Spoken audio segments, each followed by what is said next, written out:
Hello and welcome. You're still getting over this cold. It is Eric Erickson here, the Eric Erickson Show across the state of Georgia. Lieutenant Governor Jeff Duncan is going to join me at the bottom of this hour. The phone number, if you want to be a part of the program, 877-97-ERIC, 877-973-7425. Glad to have you with me this morning. Listen, there's impeachment stuff we need to talk about. But before we get to the impeachment stuff, there's other stuff I want to talk about, and let me delve into this right now. Frankly, this is something that happened the other day. The story continues to take on a life of its own, and it aggravates me. And I'm tired of talking about impeachment. I need to talk about impeachment. Impeachment is the news.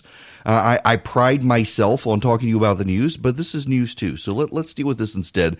A part of a cultural moment where we are in this country. You know, there's a case before the U.S. Supreme Court about Montana schools. In Montana, there was a scholarship, and the scholarship program allowed students to go to private school to improve their education. And the Department of Revenue in Montana, it's in Montana, the Department of Revenue in Montana ruled that because the state constitution has a Blaine Amendment, kids who wanted to go to a private Christian school would be prohibited from using the money. You could only go to a private secular school. Well, the case was appealed to the Montana Supreme Court. Montana has what's called a Blaine Amendment. Many states have Blaine Amendments. Blaine Amendments were passed in the 1800s by an anti-Catholic politician. I think his name was James Blaine. Because as Catholics came to this country, their kids were going into Catholic schools. They were going into public school institutions. And so the Blaine Amendments were passed in various states saying no money could be used to advance religion.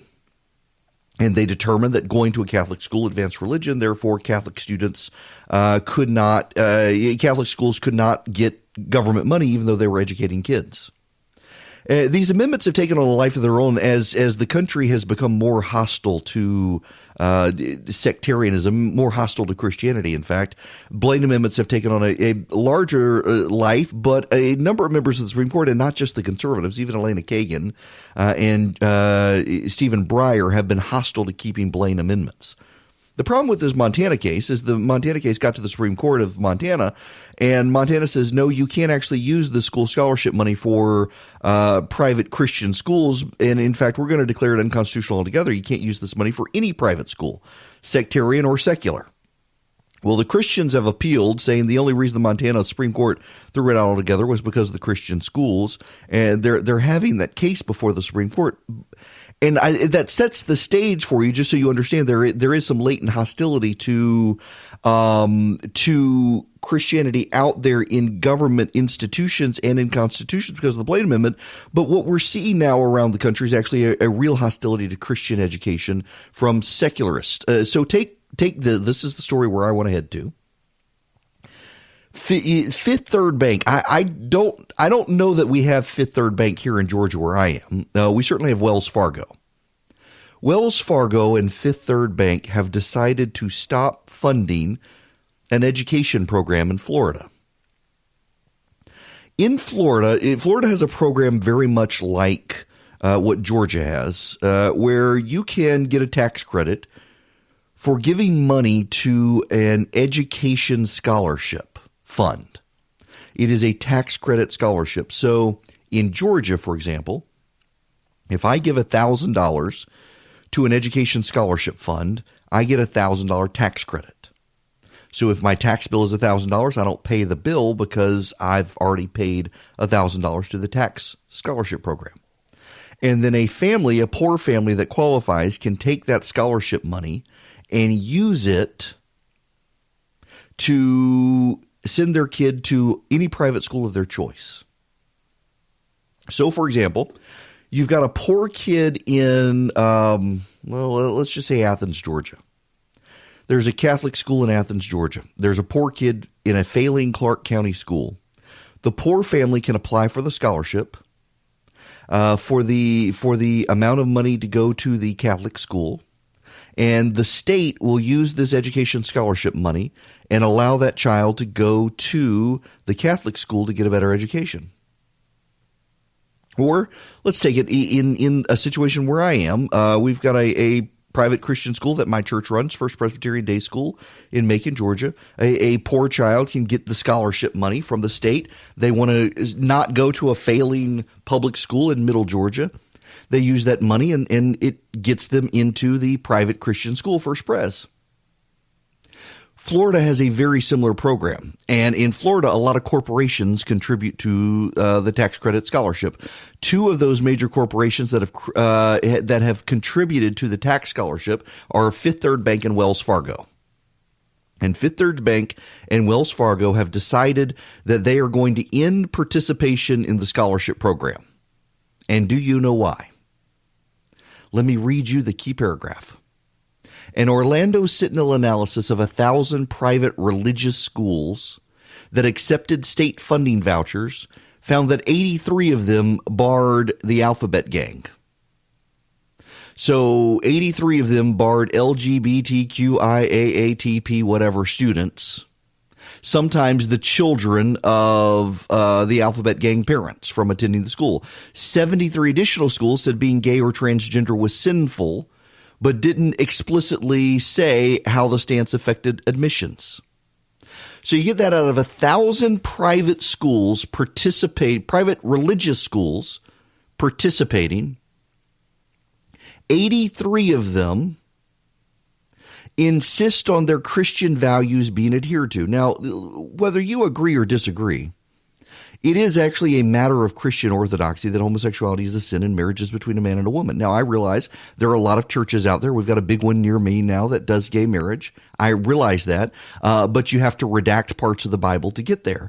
The homosexuality is a sin in the Bible, whether you like that or not. It just is.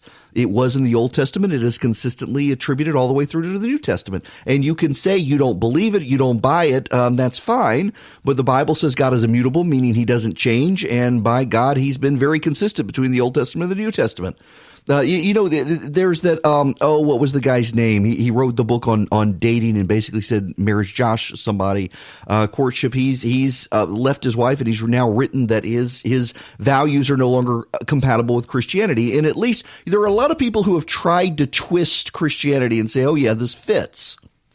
This guy at least was intellectually honest by saying, no, actually, on the plain reading of Scripture, it doesn't fit, and so I can't be a Christian because this is no longer compatible with my values. Thank you to this guy, Josh, what's his name, for at least being intellectually honest and braver than the people who say, oh, yeah, you can fit this into Christianity, despite the plain language of the Old and New Testament. And, for those of you saying, well, the Old Testament says don't have tattoos and don't eat shellfish, those are the shibboleths of the damned.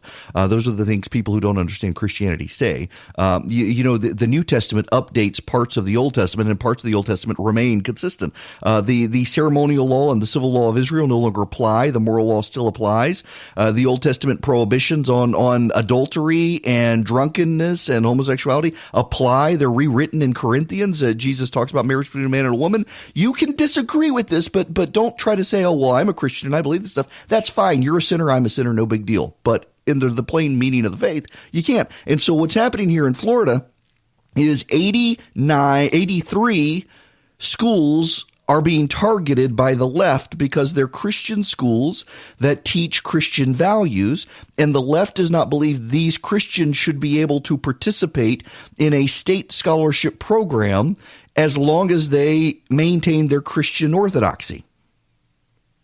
And now Fifth Third Bank and Wells Fargo have decided they're going to join the secular left and not support a scholarship program that helps poor kids because, horror of horrors, there are 83 schools that participated in this program, and one or two students might actually wind up in one of those schools. And horror of horrors, they might actually be Christians. Josh Harris. Yes, thank you. Philip sends me a note. Josh Harris, that's the guy's name. He wrote the book on courtship, and he's marched in a pride event, and he said Christianity actually is very clear. Homosexuality is a sin, and therefore I can't be a Christian. And God bless him for his intellectual honesty. I disagree with him. I actually pray for him because I think it's the only path to salvation, and he's walked away from it because he thinks it's incompatible with his moral view. But at least he's honest about it. You've got this Matthew Vine kid who wrote, oh, well, actually, we've been misreading the Bible for 2,000 years, and 2,000 years of orthodoxy is all wrong. I don't intend to start the show with religious broadcasting and culture war stuff, but it is very interesting to me how quickly Fortune 500 companies are willing to use their clout to pressure churches to abandon their orthodoxy in order to get money. And that's one of the things we find more and more in this country. It's not just in orthodoxy, it's across the board. How many people are willing to abandon their convictions for money? Our society is ripe with people selling out. The number of people who have accused me of selling out for supporting the president, I actually legitimately have decided, given the choice between him and them, I'll go with him in 2020. He's done a lot of stuff I like. And there are a lot of people who can't rationalize that, oh my gosh, Erickson may have changed his mind for a number of reasons. It's no, he must be getting money. And I can't really blame them because it's a pervasive attitude. They're certainly wrong, but it is a pervasive thing that's happening now. And Fortune 500 companies are leveraging their clout in this country, Wells Fargo and Fifth Third Bank now, punishing Christian students. And there's not a dispute as to these banks doing that, punishing Christian students, punishing poor students in particular. This is a program that allows poor kids to get better educations. But the gay rights movement has decided that if poor kids want to improve their education by going to a Christian school, they should be punished for doing that. And that goes back to the Supreme Court case today. The nation has to decide, can we accommodate each other's views? You know, the very first part of the First Amendment, if you listen to reporters, you would think that the First Amendment, the very first thing that it says is that you the freedom of the press, but that's not actually it. What is the very first clause of the First Amendment? Congress shall make no law respecting an establishment of religion. If you're allowing a kid to go to a school that is religious, you're not establishing a religion. You're allowing that child to do what? The second portion of the First Amendment, prohibiting the free exercise thereof. If you're telling a poor kid, if you want state money, you have to not go to a religious school, that is the Congress taking a side when it comes to religion, as opposed to letting the parents decide. Thankfully, the Supreme Court is headed in the right direction here, and even Elena Kagan, to a degree, seems to be headed in this direction, one of the liberals on the Supreme Court, that, you know, the government's not imposing religion on anyone by letting a parent send their kid with taxpayer dollars to a religious school. What is happening, though, is there's increasing hostility from secularists, including Fortune 500 companies and the Alphabet Gang, to anyone wanting to raise their kid as a Christian, that somehow they're bad as opposed to they just disagree. And what's happened here is we in society, on both sides of the aisle, by the way, as everybody's become more tribal, we've lost the ability to respect each other's differences in areas we disagree. And frankly, when people want to be defined by their sexuality, it's very easy to see how they then can view someone as hating them because they are in a Christian denomination that says the way they define themselves is sinful.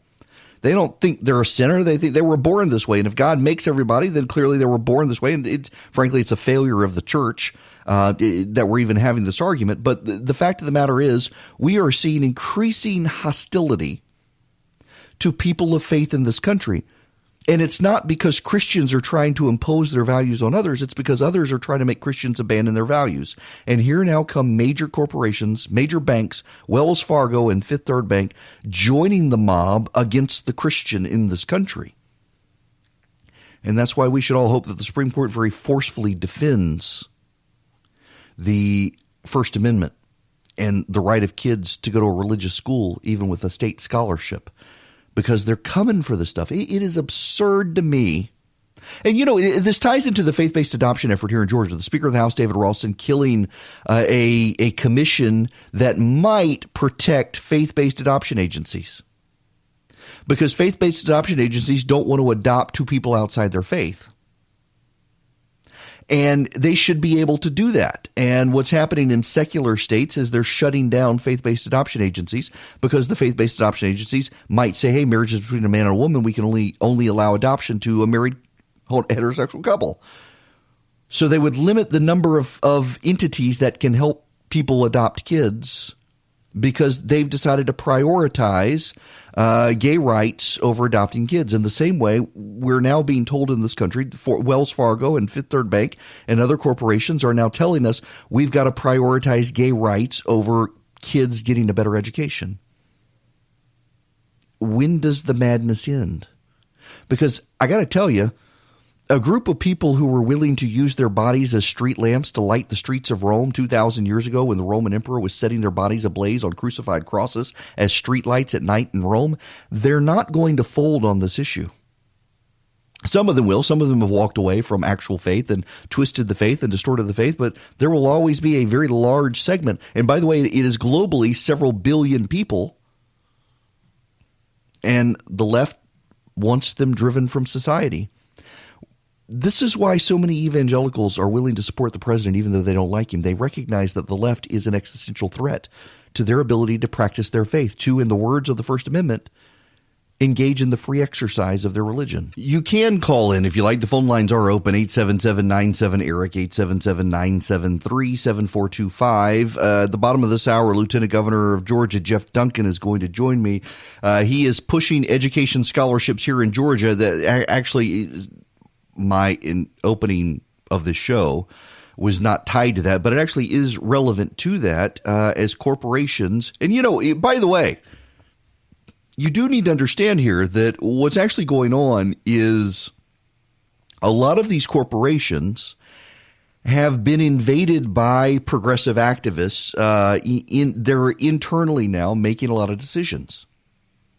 And as a result, they can easily be persuaded to drop anything that doesn't share of progressive values and not support conservatives. I got to tell you, the number of advertisers over time who have decided they don't want to advertise with conservatives, don't want to advertise here, is actually very interesting to me to see, because they're not progressive groups, but it is progressives internally who are making the decisions. So I'm a longtime customer of Harry's Razors. I mean, I was using Harry's Razors when they first got started, and a while back they stopped advertising with me. I still use Harry's Razors. They're still a fine product. But it was progressive complaints that had them walk away. Frankly, they're a good razor company. I used them yesterday. I didn't shave today. I like them, don't want to badmouth them, but it is easy for the left these days to bully corporations into adhering to a secular worldview that is very hostile to religion. And that's something we as a society are going to have to deal with. And, let's just take this to a larger scale here. Take the Southern Baptists. I grew up Southern Baptist. I actually go to a PCA church. I put the fun in fundamentalists when it comes to the PCA. My preacher. So when I was a kid, went to Mercer University from rural Louisiana, and I thought, went to the First Baptist Church in Jackson, Louisiana. I'll go check out the First Baptist Church in Macon, Georgia. And went in, and they had a woman in the pulpit, and she was talking about how we were too scriptural and needed to be more sacred. Oh, boy. That didn't strike me as right. So I went home and I called my preacher. I said, Brother Joe, what do I do? What do I do? They had a woman in the pulpit saying we needed to get out of the Bibles and reconnect to our spirit and some such. And he says, find a church with the letters PCA. I would be one, but for the sprinkling. And so I wound up at a PCA church and haven't actually gone back, although I'm currently enrolled in a Southern Baptist seminary, transferred out of RTS, and probably going to transfer back to RTS when I have some time to actually go back to class. But nonetheless, there really is a growing hostility towards people of faith in this country. We're going to have to find some way as a country to deal with this, because you're not going to get people of faith to abandon multiple thousands of years of orthodoxy in favor of passing trends, and not just on the alphabet gang issues. There are plenty of other issues out there as well. And it's kind of striking to me to see a lot of people who purportedly are people of faith who are perfectly happy to have the state and corporations turn on people of faith. But go back to the Southern Baptists. The Southern Baptist Mission Board was the first charitable group to get to South Georgia after Hurricane Michael. They were the first charitable group to get into New Orleans after Katrina.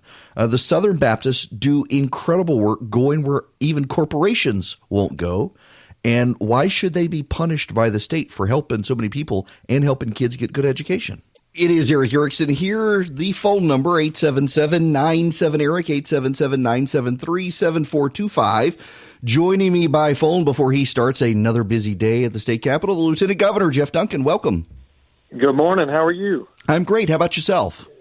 Doing well. We got I guess a little under 25 minutes till we get started up in the Senate, and I always start on time at 10 o'clock. Well, I will try not to keep you then. So out of the gate, you got an op-ed in the Rome News Tribune. I see this on education. This is National School Choice Week. I was actually just talking about down in Florida, corporations pulling out of the Florida Scholarship Program because Christian schools might get some of the money. And here you've got an op-ed wanting to expand options for parents in this state. And you note, by the way, in here, and I'm glad to see this data because I was trying to find it, and here it was. The tax credit scholarship program that Georgia has 13,895 scholarships a year for kids to go to private school, and we've still got a huge demand from parents to escape failing schools.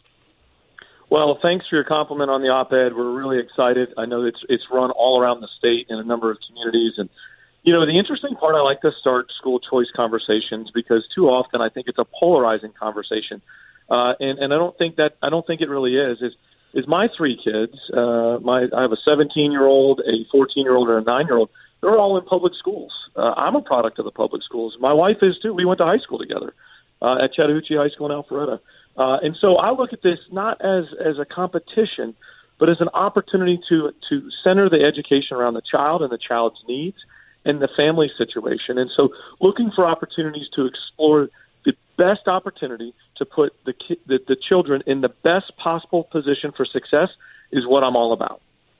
Now, part of this comes with increasing hostility in the state from some quarters towards charter schools, and there are now. I guess we're going to have a Senate candidate on the left that wants to shut down the charter school program, and we're seeing more and more hostility even among Democratic presidential campaigns that charter school programs take money out of take money out of public schools, and if we want to improve public schools, we need to force parents to send their kids there. Well, look, I hear so many great stories of, families as I travel around the state, from students themselves, from, kids that have gone on to the next level of education that really talk about, some of the opportunities that charter schools have created, the environments that they've built. But look, there's incredible public school systems all around the state. I get to firsthand talk about the one in Forsyth County. They're doing an amazing job educating the kids. They're doing an amazing job of being really efficient with the dollars they're getting and the narrative that they really or the atmosphere that they create amongst the students wanting to get everybody to the next level. And whether that's a job the day after you graduate from high school or going into the military or a 2-year degree or a 4-year degree, I want every community to have that opportunity because at the end of the day, the greatest gift a child gets early on is a quality K-12 education. The data points back to this in a million different ways. I mean, I think last time we were on, I talked about the foster kids that age out at 18. Only 11% of them even have a high school degree or a GED. I mean, there's no opportunity for success if we can't get the basic blocking and tackling in K through 12. So looking for a chance to make sure every child has an opportunity to get that quality education is what we're fighting for here. Now, one of the things you mentioned is, and this is a line from your op-ed, I continue to urge state lawmakers to embrace additional options, including a new form of school choice known as education savings accounts, which can be customized to a child's education needs. Can you kind of explain what the ESA would be? Well, it's just an opportunity to have dollars as a family and focus those in on that child's education so that the dollars are able to follow the child. And so important for that. It's not as a means to shortchange a community or whatnot. It just empowers the family to have the opportunities of choice. And it's a tool. It's a broad discussion. This issue is very interesting because it's not necessarily a party lines issue. It's not necessarily a rural versus metro issue. It's community to community and representative to representative and senator to senator. It is a very personal issue for each and every person because at the end of the day, we're all kind of products of the educational process that we went through in our communities. And so we will continue to have the discussion. We're going to continue to fight hard. I'll tell you this, Eric. The future in Georgia will be even brighter if we continue to improve the way we deliver education in this state in 159 counties and all the cities and all the other departments around, all the different communities in the state. If we're going to be who we want to be, education has got to continue to be an area of focus for us. Now, there's ample data out there, whether you look at New Orleans or the District of Columbia or Chicago, that we keep pouring more and more money into public schools, and it's increasingly clear money isn't necessarily more money doesn't necessarily improve education. Although you look at a place like Forsyth County that has the best public schools in the state and is now considered the wealthiest county in the state, there seems to be a correlation there among, two-parent nuclear households, kids going to school. And is there any effort to address, I guess, the cultural problems that come with education, where you've got kids waking up with one parent having to go to work, the kids taking care of themselves, getting themselves to school, and teachers almost feeling like they're babysitters as opposed to educators now? Well, so I'll give you a personal insight into the Forsyth County mix, and I don't know if this number is 100% accurate. I know that a couple of years ago it was. But we have some of the lowest property taxes in Forsyth County of all the metro counties. So I believe the system is being very efficient with how they're spending those dollars. But here's where I think they're getting it really right, is they're using technology to engage the students, to connect the parents and the teachers. I think about that single mom trying to work, two jobs to get through, get through the day and being able to get their kids off to school. The utilization of technology, just like every business in the world is figuring out, it allows you to be more efficient and more effective. So using that opportunity for maybe a teacher to have a quick video conference with the parent. Maybe it's an opportunity like we have to be able to see exactly what our kids are doing in schools and what they got on that test earlier in the day, or what their schedule and calendar looks like. Those are opportunities for success that I think are a part of this 21st century, next step for us, not just in the economy with technology, but in the way we deliver education. I mean, the milestone tests are a prime example of that. Looking for opportunities to empower the teachers to be more nimble, through the school year, to be able to make a course adjustment. What if a kid's above grade and needs a little more on their plate every day? What if a kid's a little below grade and needs a little less on their plate or needs a little more reinforcement? To me, we need to give those teachers that opportunity to have a quicker, more nimble process with technology to identify that. And so I think those are the improvements we need to make.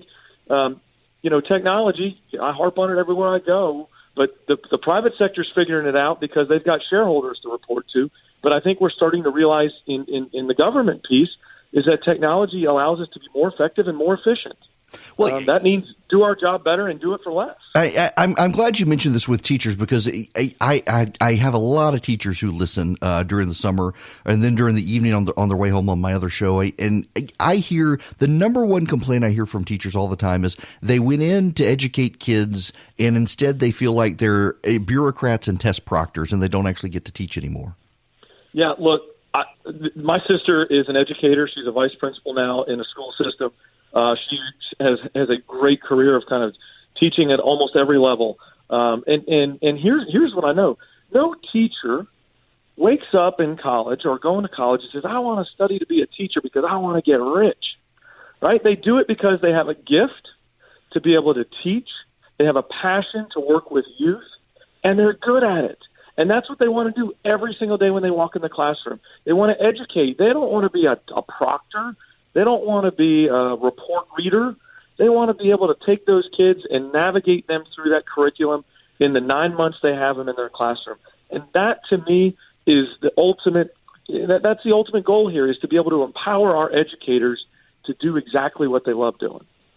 Well, listen, I'm glad that you're pursuing this, and I know there have been hiccups in the past on the Republican side, even in the Senate, and I hope you're able to rally a coalition to make some changes, because some certainly need to come. I'm always struck by the number of people who just want to do the same things we've always done and give them more money as opposed to trying to innovate. Yeah, we're going to work hard, and this is a big initiative of ours. I mean, every speech I ever give, I talk about K-12 being the greatest gift we give a child. It is. And we need to make sure that we continue to improve that gift.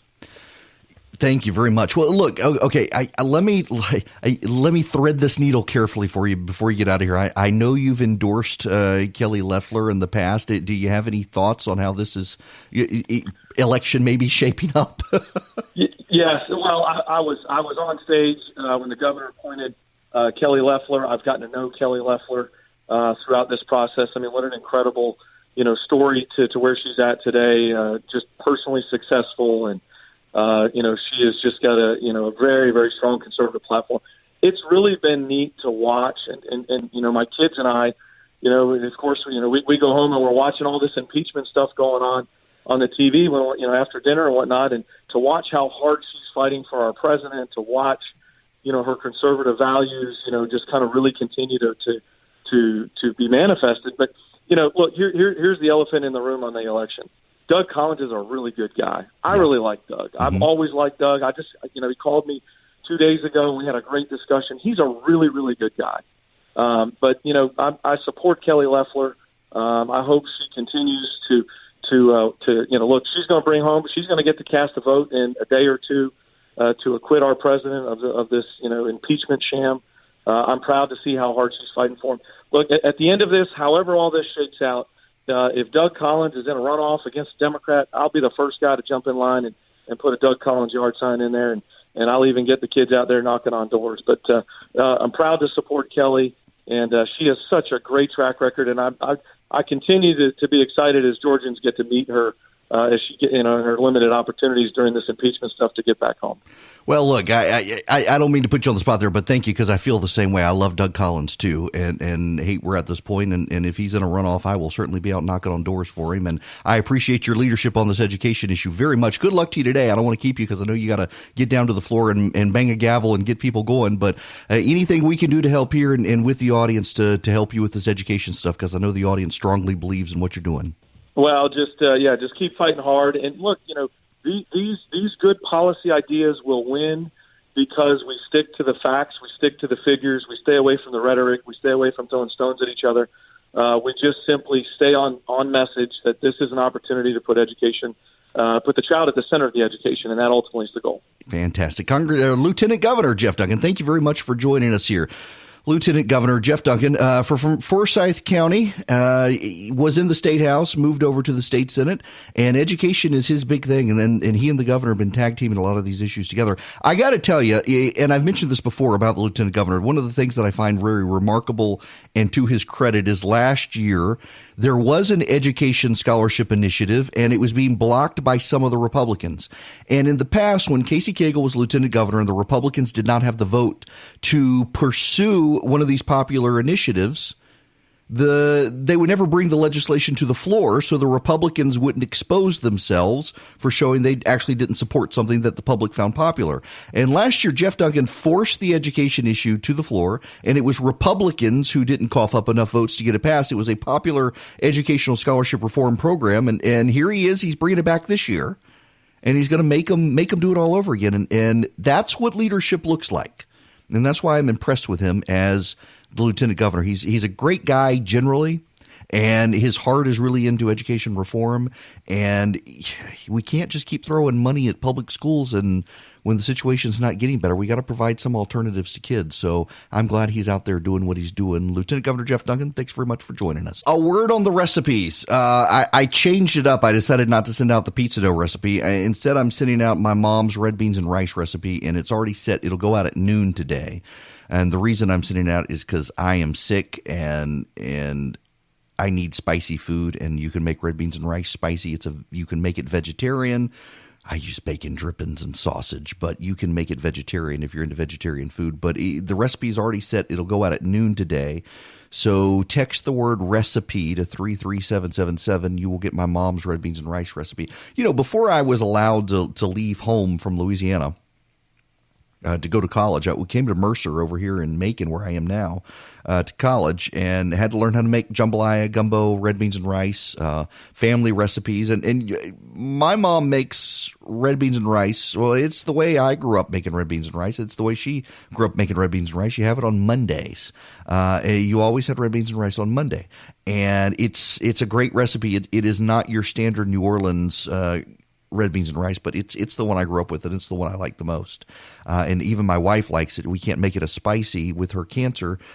She gets the medicine she's on. Sometimes she gets sores in her mouth, and so she's more sensitive to spicy food now. But man, I love a good bowl of spicy red beans and rice with fresh garlic bread. It's fantastic. And if you want the recipe, text recipe to 33777. You'll get it at noon. It is very easy to make. You will not be intimidated by it. You don't have to make a roux or anything. It's an easy, good recipe. Now, again, Jeff Duncan, if you want to re-listen to that interview, you can. We've got a podcast for the show where we take the show and we make it in podcast form. And we use the number 33777 for everything. You text Army, you're on the activist list. You text recipe, you get the recipes. If you text the word show, I'll send you back a link to the podcast for Google Play or for iOS. So text show to 33777 if you want to re-listen to Jeff Duncan's interview, which I'll also replay in my evening show this evening. Education reform is one of those things where the chief impediments are always the Republicans in the state legislature. Always the Republicans. And one of the reasons it's Republicans is several of the Republican leaders, they have family members who are in private schools in good communities that are opposed to charter schools because they think it'll undermine their good community public schools. And I don't think that's true, but that's one of the blowbacks you get. And so I appreciate the lieutenant governor fighting the good fight on charter schools. A very diplomatic answer on his part as well, that he is backing Kelly Loeffler. He would support Doug Collins if he gets it. But here's the thing. Notice what he said. Very diplomatic answer there. But notice what he said, that if Doug Collins gets into the runoff with the Democrat, he will support Doug Collins. The only way that Doug Collins would get into a runoff with the Democrat is for there to not be a special election primary. Subtle signal there, I would suspect, from the lieutenant governor that the Senate will kill House Bill 757 if it gets through. But I am told that it has been pulled. House Bill 757 has been pulled, and they've been pulled because they don't have Republican votes for it in the state House. House Bill 757 originally was a bill to move up the qualifying period so that the Secretary of State would be able to get ballots to our soldiers abroad. The Democrats, along with the Speaker of the House, hijacked Barry Fleming's legislation and used it to create a primary to help Doug Collins and help Raphael Warnock. And now there aren't enough Republican votes in the House to get it through, so they've had to pull it and send it back to the Rules Committee. We will see what they do. Keep up the pressure, though. If you want to call your state representative and tell them to oppose this legislation, text the word Army to 33777. I will immediately send you back a link that you can click. You can put in your address and you'll generate an email to your state rep and also a phone call. Now, Mary somebody, Alexander somebody, one of the state reps out there is telling people, Barry Fleming supported this. Scott Turner was the only Republican to oppose this. That's not true. Barry Fleming, highly respected chairman of the Judiciary Committee from over in the Augusta area, he wound up voting against his own legislation because he was opposed to the Speaker and the Democrats hijacking his legislation. And now it looks like a majority of the Republicans in the state House may be opposed to this legislation. It is rewriting the rules now that the election's begun. Not a smart thing for them to do. Let's go to the phones. Randy, you're going to be up first today. Welcome to the program, Randy. Hey, Eric, how are you doing today? Great. How are you? Doing well. Just wanted to kind of get a plug in again for the Ensoro Foundation. Yes. I spoke to you a couple of days ago and everything, and the fact that Kelly Loeffler, who Jeff Duncan and everything, we were all talking about there, she was actually queen of the Starfish Ball this year.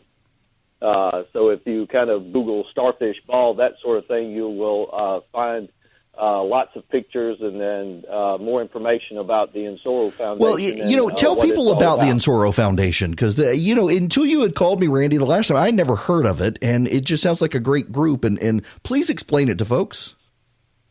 Yes, it was a foundation established by Daryl Mays. Daryl lives here in Georgia, and he established it quite some time ago for kids who age out of foster homes so that they will have funds available to go to college. That's fantastic. And so Kelly Loeffler was involved this year with it. Absolutely, yes. Good. And there are many others. Like I say, if you actually visit the website, you'll see folks who are on the board, and there are people who a lot of people will know. Good. Well, look, thank you very much for highlighting that. And this, again, it's her being involved in the community. Can I be real honest with y'all as we go to break? I'm not impressed with her rollout. I'm not impressed. And she is a smart, capable person. But the social media stuff and these ads, I'm sorry, I'm not impressed. She can do better. Her team is doing her a disservice, I think. And I know parts of her team, and they're good people, and I know they just want to boost her name ID, but we got to do better on this. And if there's one good thing to come out of Doug Collins challenging, is it's going to force them all to be on their A game. Now, there is some movement there. We do need to get into impeachment, but God help me. I'm so tired of talking about impeachment, and I got to do it when we come back, because there actually is a lot of impeachment news we need to consider, and I've got a few scoops. For those of you listening, I've got some intel from the Senate when we come back.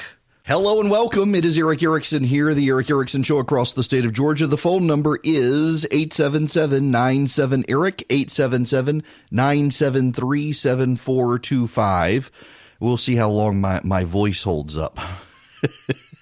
Y'all, I woke up yesterday about 3 o'clock in the morning. Man, I had the worst sore throat. And it has got to be, winter can't make up its damn mind as to whether or not it's going to be winter, spring, summer, fall, something in between. And it has messed with my sinuses. And so if I sound like Foghorn Leghorn, there you have it. There is news, and we need to get to this news before we get to the impeachment stuff. I have been talking to people in the Senate about impeachment. There is actually growing confidence that the Republicans will have the votes to wrap this up and not call witnesses. And that's what they're hoping for. There's no guarantee, but it looks like right now they're not going to do that. We'll get into some of the questions that they've asked. Today is another day where they'll be asking questions. But before I do that, I need to bring you up to speed on this Collins Loeffler situation in the state, because there's actually a lot of news that has come out of this. The Club for Growth is launching an ad campaign in Georgia against Doug Collins. The Club for Growth, Collins, Doug's an awesome guy. He doesn't have a great fiscal track record, and the Club for Growth is going to blow him up in Georgia for being a big spender, among other things, and they're prepared to come after him. The American Conservative Union with Matt Schlapp is going to line up for Doug Collins. They'll be coming out to defend him. They don't want to go after Kelly Loeffler per se. They want to just support Doug Collins. The other thing you need to know is that Raphael Warnock is the highly progressive minister in charge of Ebenezer Baptist Church, and he has declared now he's running for the Senate. Now that Collins has managed to divide the Republicans, the Democrats are going to put up a united front. And by the way, this I'm with Jeff Duncan. If you weren't here last hour, Jeff Duncan was talking to me about the education reform package he wants to pursue, but also he was talking about the Collins-Loeffler race. And he says he loves Doug Collins. Doug Collins is a great man, but he's with Kelly Loeffler. And one of the issues here is dividing the Republican Party. And we don't need to divide the Republican Party at this time. And that is on Doug and Speaker Ralston dividing the Republican Party. And as the Republicans have divided, the Democrats are suddenly emboldened to unite behind Raphael Warnock. Raphael Warnock, he's African-American minister, Martin Luther King Jr.'s church. He is highly progressive. He runs the New Georgia Project in Stacey Abrams' stead. When you hear minister, you may think social conservative. He is in no way, shape, or form socially conservative. He is a highly socially progressive, fiscally progressive activist. And the Democrats are going to unite behind him. Stacey Abrams and Chuck Schumer together, trying to pressure Matt Lieberman out of the race, trying to pressure Ed Tarver out of the race. The Democrats involved, they want a united front for Warnock against Collins and Loeffler. And this is going to force the president's hand to some degree. There are some Republicans who think having a divided special election with the GOP actually is bad. And I'm leaning towards that position. Let me tell you the thinking here. If you were to have this primary, so House Bill 757, which thanks to you guys may die, they've had to take it off the floor of the House now. They don't have the Republican votes for it. House Bill 757 would create a primary for the special election. The Speaker of the House lied the other day. What do you expect from David Ralston? David Ralston told everybody that this would create primaries for every special election. 2 years ago, David Ralston killed legislation that had been drafted by State Senator Josh McCoon. When it passed the Senate, it got to the House, and David Ralston killed it. And that legislation would have created primaries for every special election. Well, now Ralston, 2 years later, says, hey, we need primaries for every special election. Unfortunately, people have started reading the legislation, and it very clearly doesn't apply to every special election. It only applies to ones where the governor's made an appointment, which means it only applies to this race. Having the Speaker of the House already in the midst of a scandal of protecting men from ever having to face justice for beating up women and abusing women, having him now pass legislation to punish a female U.S. senator merely for having the audacity of being who Brian Kemp picked is not good optics for the GOP as they try to win back women in the suburbs. But that's what David Ralston's doing. And it looks like it's going to be dead now, thanks to you guys. We should not be letting the Democrats in Georgia write election legislation while Republicans control everything. If it's good for the Democrats, and the Democrats are the ones who advanced this proposal, if it's good for the Democrats, it's probably not good for Republicans. And here's the thinking on why having Loeffler and Collins on the ballot in November may be good as opposed to settling this in a primary. Loeffler, let's just acknowledge right now, Kelly Loeffler does not have a huge base of her own support. But what she does have is a lot of Brian Kemp support. And a lot of people will go defend Kelly Loeffler because they recognize that Doug Collins getting into the race is really a challenge to Governor Kemp's power and a challenge to the governor's ability to pick the person. And frankly, Loeffler hasn't done anything wrong. She's going to vote for a quit. She took on Mitt Romney. She's given lots of money to Republicans. She's supporting the president's agenda. She's done nothing that could give conservatives a grievance against her. So this looks like the National Republican Senatorial Committee is saying it's selfishness on Doug Collins' part. And there are a lot of Republicans out there saying, yeah, he wants the job. And he's going to divide the party to get it. But if you have a primary, by the time you get to the primary, Loeffler will have support and Collins will have support, and it will be a nasty primary. And what will happen is you'll get to November, and you'll have whoever wins, if it's Loeffler or if it's Collins, some of the other parties' voters will say, you know what, a pox on them. I'm not going to go vote for them. Screw them. That happened in the Cagle-Kemp race. That's one reason. When you look at the number of Republicans who didn't vote, there were a lot of people who had supported Cagle. And they got pissed off that Kemp had won. They thought Kemp was a bad guy. They believed the attacks. And they're like, I'm not going to go vote for that guy. And they skipped over the gubernatorial race. So if you don't have a primary to create those sour grapes and you move it to November, as it's supposed to be, you don't rewrite the rules, then suddenly you've got mobilized constituencies for Loeffler and mobilized constituencies for Collins, and they all show up. And Republicans still have a ballot advantage in Georgia over the Democrats. And so while Warnock may be able to consolidate the Democrats, he's not going to be able to get to 50%. Because more than 50% of the vote will be split between Loeffler and Collins. And one of them will get into a runoff then with Warnock. And you'll say, well, doesn't that matter? Well, yeah, it does, except in partisan runoffs in this state, Republicans have an advantage. Republicans have always had an advantage in partisan runoffs, and this goes back to when Democrats controlled the state completely. The only way for Republicans to win back in the day was to get into a runoff with a Democrat. And the same holds true now. It actually gives Republicans an advantage going into a runoff. So you have Loeffler and Collins on the November ballot instead of trying to have this primary, and that actually helps the Republicans mobilize full turnout. The problem again, though, is it does become a wild card if Warnock can consolidate a lot of voters.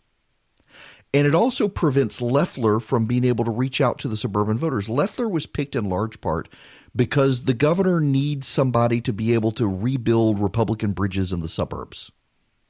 And the governor can now do that by proving he's his own man, but he wants someone else on the ticket to do that.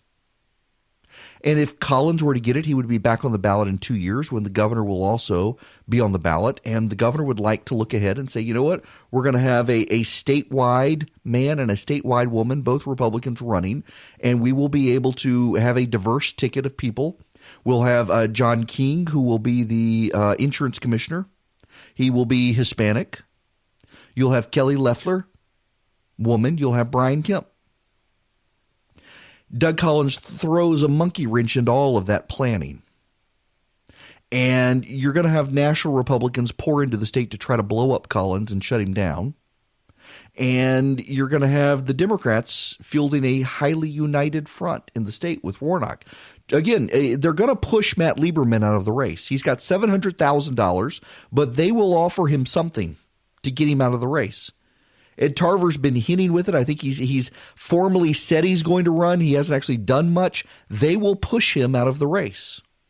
So you will have 100% of the Democrats behind a highly progressive black minister from Atlanta, and you will have the Republicans divided because of Doug Collins.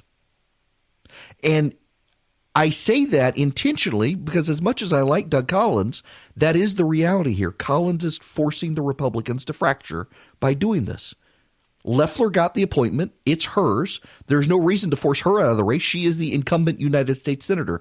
She will cast a vote. By the way, you should know that the Senate Republicans are out attacking Doug Collins today because he's on the president's impeachment team, and he was in Georgia yesterday announcing he's going to run for the Senate. He was not in the Senate yesterday helping the president's team with impeachment, and Mitch McConnell has made sure that the president knows that, which is one reason I'm told the president decided to do what he did with Kelly Loeffler yesterday.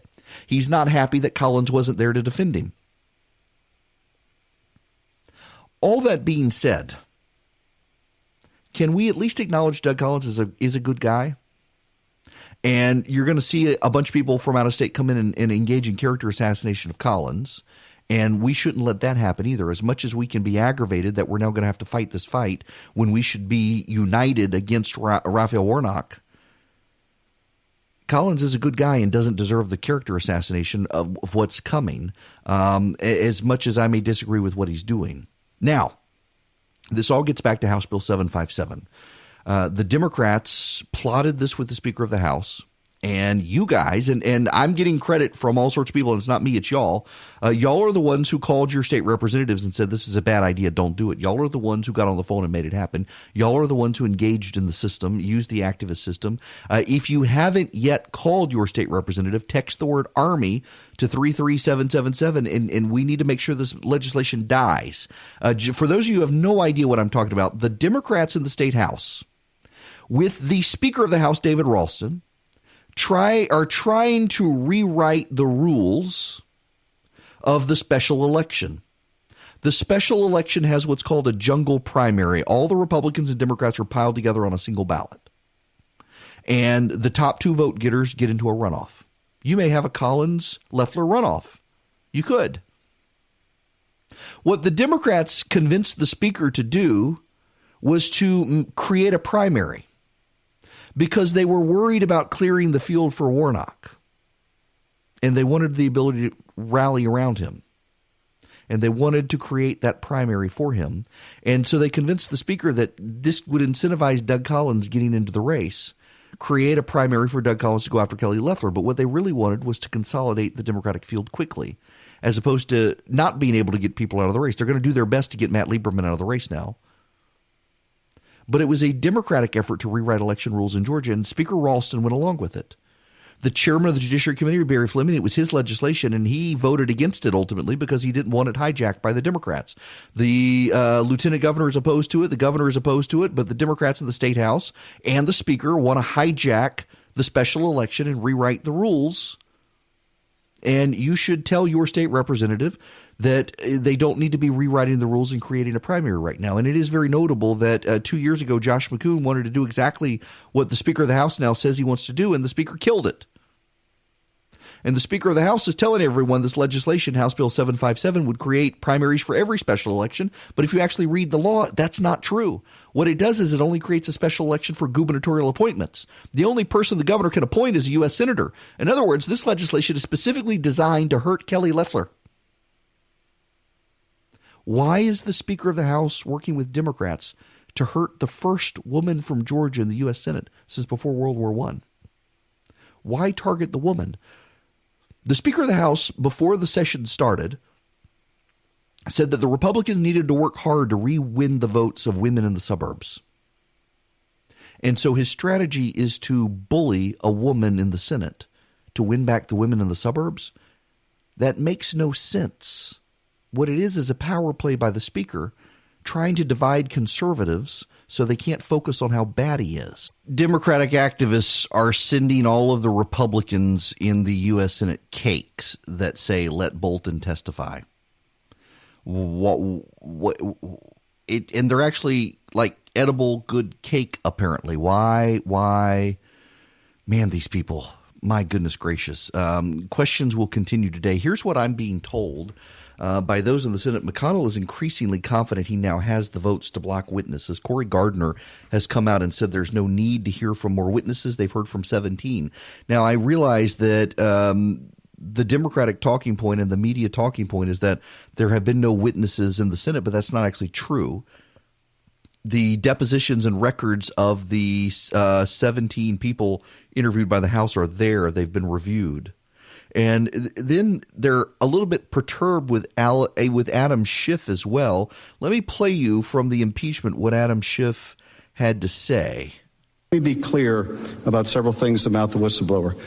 First of all, I don't know who the whistleblower is. I haven't met them or communicated with them in any way. The committee staff did not write the complaint or coach the whistleblower what to put in the complaint. The committee staff did not see the complaint before it was submitted to the Inspector General. The committee, including its staff, did not receive the complaint until the night before Acting Director of National Intelligence. We had an open hearing with the Acting Director on September 26, more than 3 weeks after the legal deadline by which the committee should have received the complaint. But that's not really true based on Schiff's prior statements that his staff did talk to the whistleblower, and there does seem to be some question about staffers. This is one of the things Mitt Romney wanted to ask about, there was some rollover within the National Security Council staffing, and some of those people wound up going to work for Adam Schiff all during the time of the whistleblower. And Romney's trying to ascertain this, and this is a big red flag for Mitt Romney as well, as to whether or not there was some level of coordination among the Democrats before this happened. Now, this audio has surfaced from John Bolton that the Republicans are pushing out hard when it comes to whether or not he should testify. Well, I will be meeting President Zelensky. He and President Trump have already spoken twice. President called to congratulate President Zelensky on his election and then on his success in the parliamentary election. They were very warm and cordial calls. We're hoping that they'll be able to meet in Warsaw and have a few minutes together. A cordial conversation. He didn't raise any red flags there. Well, some of the stuff is genuinely just absurd. And some of the statements by the Democrats and the conspiracy theories. Tim Scott, by the way, from South Carolina, has come out and said he looks forward to reading John Bolton's book when it's published, but he sees no reason to call him or get the manuscript. And that seems to be a line from most of them. And now you've got Joe Manchin, the senator from West Virginia, upping the stakes. Well, let me put this in contrast here. Here first, this is Hakeem Jeffries. Well, it's my view that Hunter Biden is not a relevant witness, but I have great respect for Joe Manchin and for all of the senators on both sides of the aisle. And ultimately, they, in the first instance, will make this decision in terms of the witnesses that should be called. Although, as Senator Manchin indicated, I do believe that Chief Justice John Roberts should be the ultimate arbiter and referee in terms of deciding relevance. Yeah, whatever. Well, here's Joe Manchin. If the judge or whoever rules that it's pertinent, absolutely. I want witnesses. I want people to tell me what you know. You're asking me to make the most important decision I've ever made in the political arena that I'm in or as an individual And I want to hear everything I can. I want to make sure that the decision I make is the right decision. Has Chuck Schumer gotten you on the phone yet to talk to you about what you just told us? Because Chuck and I haven't. I mean, that's not the line necessarily. Oh, I'm sure. You know me. I'm West Virginia. I'm Joe from West Virginia. And Chuck's my friend. These all, I can get along with everybody. All the Republicans. I don't have anybody I don't like, and I try to work with all of them.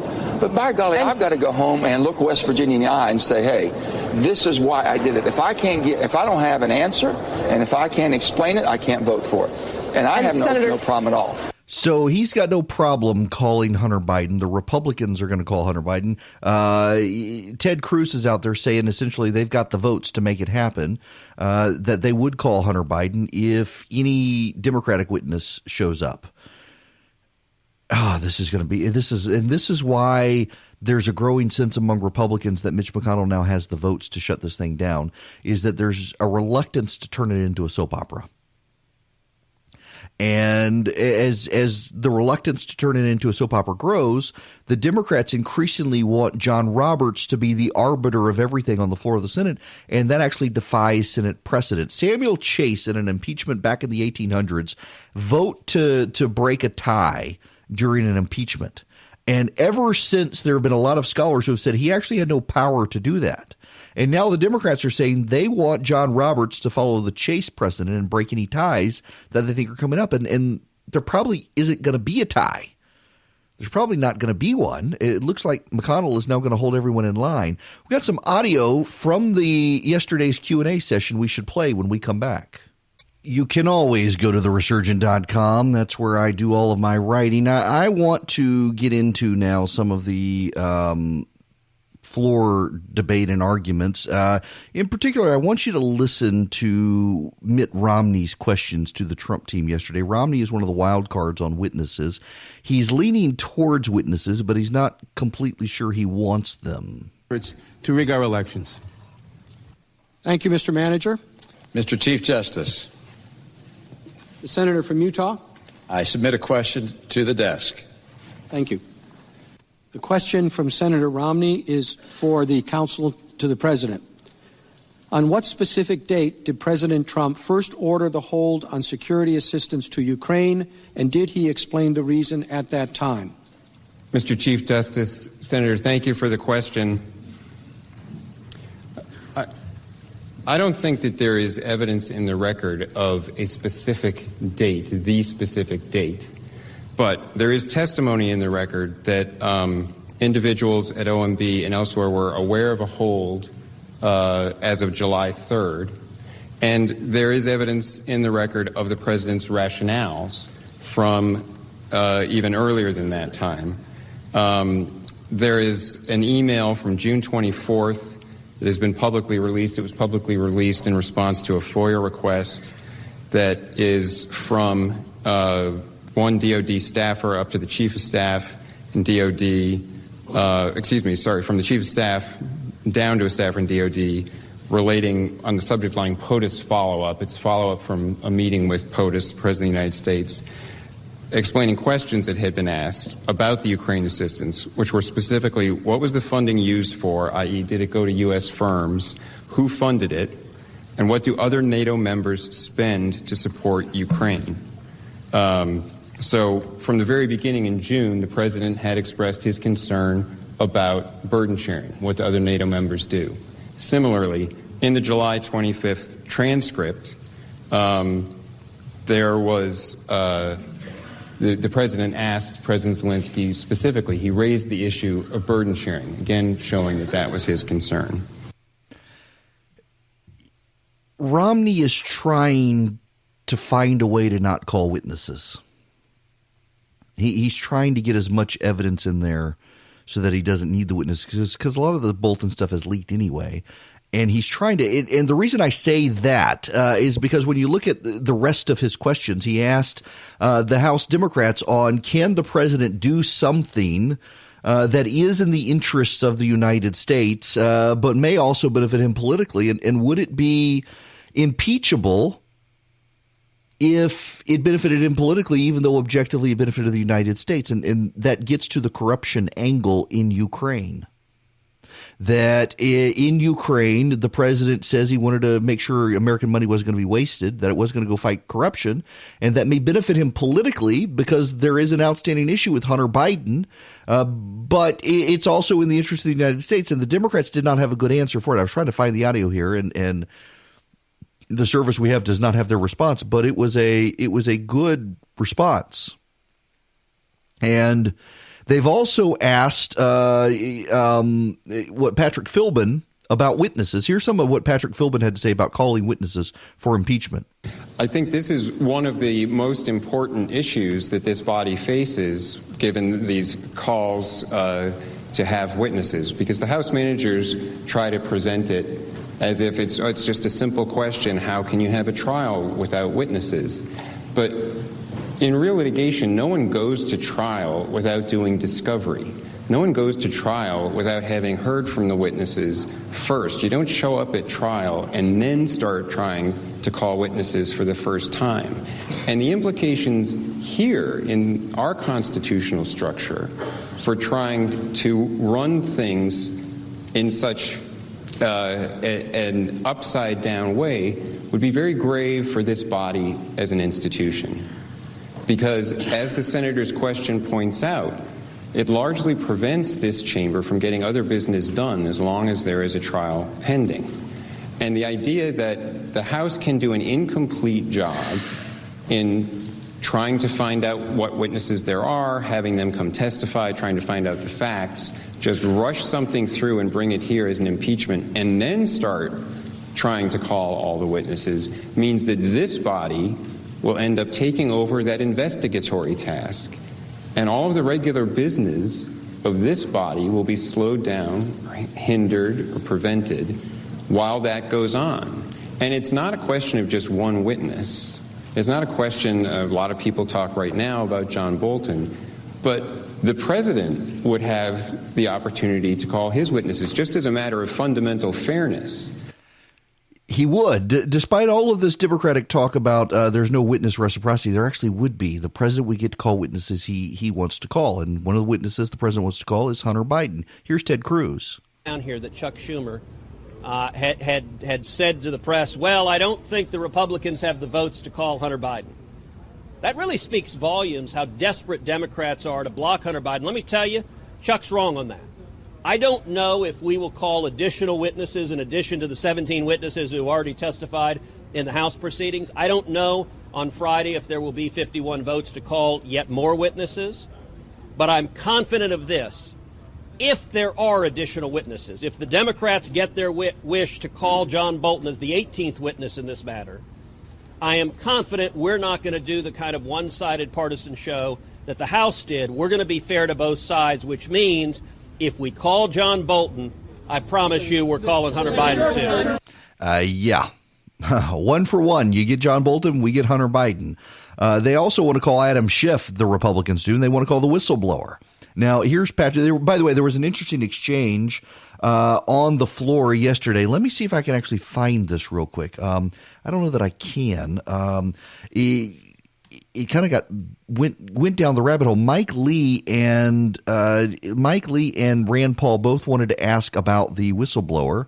And in so asking about the whistleblower, the Chief Justice would not allow Rand Paul to ask his question because he named the potential whistleblower. Mike Lee did not. And it was asked to the Republicans, and the Republican counsel did point out that a lot of these people did go work for the Democrats. They left the National Security Council and they went to work for the Democrats as the Democrats were plotting the impeachment of the president. Very clearly, there had to be some level of coordination. And that gives rise to the fact that the Republicans want to build a case to call the whistleblower. Here's a little more from Patrick Philbin on the Democrats. Lastly, onto the point of whether this chamber should hear from Ambassador Bolton. And I think it's important to consider what that means, because it's not just a question of, well, should we just hear one witness? That's not what the real question is going to be. For this institution, the real question is, what is the precedent that is going to be set for what is an acceptable way for the House of Representatives to bring an impeachment of a president of the United States to this chamber? And can it be done in a hurried, half-baked, partisan fashion without, they didn't even subpoena John Bolton below. They They didn't even try to get his testimony. And to insist now that this body will become the investigative body, that this body will have to do all the discovery, and that this institution will be effectively paralyzed for months on end because it has to sit as a court of impeachment, while now discovery is done because it would be Ambassador Bolton. And if there are going to be witnesses, then the president would have to, in order, they said fair trial, fair adjudication, then the president would have to have his opportunity to call his witnesses. And there'd be depositions, and this would drag on for months. And then that's the new precedent. Then that's the way all impeachments operate in the future. Notice his play on precedent. That's something Republicans are worried about. The precedent of proceeding and doing this and having the president then fight executive privilege. And the Democratic argument is, well, the Chief Justice can decide himself. Because the Constitution gives the Senate the sole power to try impeachment, the Chief Justice, being the presiding officer, would be able to do this. And most legal scholars actually don't buy this. Even the legal scholars who want the president impeached don't actually buy that. Well, the other thing that came out of impeachment was this novel argument from Alan Dershowitz. It was a dumb argument. And even I got attacked last night on this by some of the president's supporters, but you need to understand that even the president's supporters in the Senate and even the president's legal team disagree with what Dershowitz said yesterday. It's not just me. It is the president's own lawyers thought Dershowitz went too far yesterday. Let me play you what he said. There are three possible motives that a political figure can have. One, a motive in the public interest, and the Israel argument would be in the public interest. The second is in his own political interest, and the third, which hasn't been mentioned, would be in his own financial interest, his own pure financial interest, just putting money in the bank. I want to focus on the second one for just one moment. Every public official that I know believes that his election is in the public interest. And mostly you're right. Your election is in the public interest. And if a president does something which he believes will help him get elected in the public interest, that cannot be the kind of quid pro quo that results in impeachment. That went too far for the president's most ardent defenders, and even the rest of the president's legal team walked it back yesterday. Essentially, Dershowitz's argument is that the president can commit a crime, and if he did so to help his reelection and he believes his reelection is in the national interest, the president can't be prosecuted. That's the logical outcome there. My friend Gloria Borger, I'll give her the word on this. I think to get back to the Dershowitz statement, which to me is outrageous and remarkable. Maybe he was trying to appeal to narcissism of politicians. I have absolutely no idea what he was trying to do. But he effectively said, if you believe you should be president, then you can do anything you want to make yourself president because you will believe that is in the national interest. So my question would be, can you arrest an opponent of yours? The story, you can ask questions like that ad infinitum. It is a ridiculous argument. I'm not a lawyer, so, okay, stipulate that. But to me, just as an American citizen, it seems ridiculous to say that just because you think you should be elected to an office, you can do anything you want to get there. Yeah, it's a problem. And again, even people like Andy McCarthy yesterday, who's one of the president's chief defenders, said, nope, this goes too far, It does go too far. And it was a ridiculous statement. And well, we'll hear. I don't know what happened, Al. I've never been a huge Dershowitz fan, by the way, but I'm completely just befuddled by some of Dershowitz's arguments. He had some good arguments up front, but then he kind of went downhill. The president's own lawyers have done a far better job than Dershowitz. Jay Sekulow has done a far better job. Jay Sekulow, by the way, is a Georgia boy, went to Lakeside High School in DeKalb County, went to Mercer University, graduated from Mercer Law School like me. We're the two Mercer law grads I think the law school would prefer to pretend don't exist. He's a good guy, and he made some great arguments. But, man, that Dershowitz argument just kind of went downhill. Now, I'm going to go on and step out here because I've said what I need to say about impeachment to bring you up to speed. There's a lot of other stuff out there we need to talk about, including 30 Georgia state troopers have been fired for cheating, and there's Second Amendment legislation winding its way through the Georgia House of Representatives you need to know about that you'll probably like when you hear. Have y'all heard about this? This is, wow. Welcome back. It is Eric Harrison. If you want to call in and be a part of the program, you can. The phone number is 877-97-ERIC, 877-973-7425. Dozens, this is from CBS 46 in Atlanta, dozens of Georgia State Patrol troopers are out of jobs after cheating on an online exam. The Georgia Department of Public Safety announced 30 troopers were fired Wednesday morning after an investigation into cheating that happened when the troopers were cadets last year. The members of the 106 State Patrol Trooper School cheated on an online exam for speed detection on the operator component of the academy curriculum. In addition to the 30 who were fired Wednesday, one trooper was fired in October, a second resigned, and a third is on military leave. That's the entire 106th. The investigation started in October and concluded earlier this month. The commissioner, the Department of Public Safety Commissioner, Colonel Mark McDonough, said that it started when a civilian came forward to report that she took the speed detection test for one of the cadets after the cadet provided his password for her to sign in to take the test. When the trooper was questioned, he admitted having knowledge of others who cheated. The trooper was fired in October. The investigation continued, leading to 30 people being fired Wednesday. Every single one of them admitted to cheating, and the means by which they cheated. The cheating included sharing answers with each other and looking up answers online. McDonough also said they used a group chats and Snapchat to get their story straight for when the investigation started. McDonough said in the future, they'll give the exam in a traditional classroom setting and no longer allow them to take it online. The troopers in question have written about 133 speeding tickets in the few months they've been patrolling Georgia roads. McDonough said they will notify the court systems that the troopers were fired. With 30 troopers off the road, he said they'll move around resources as needed to cover those open positions until the next academy graduates in May. Wow. Now, where are these people from? Let's see. We've got a Hall County, Richmond County, Bibb County, Camden County, Rabun County, Clayton County, Greene County, Catoosa County, Cayeta County, Coffee County, Paulding County, Walton, Muskogee, Columbia, Cobb, Gwinnett, Barrow, Colquitt, Houston, Carroll, Pike, Crisp, Berrien, Sumter, Bryan, and Miller counties. Holy moly. That is a lot of them, 30 of them fired in one day for cheat. All of them cheated. I gotta,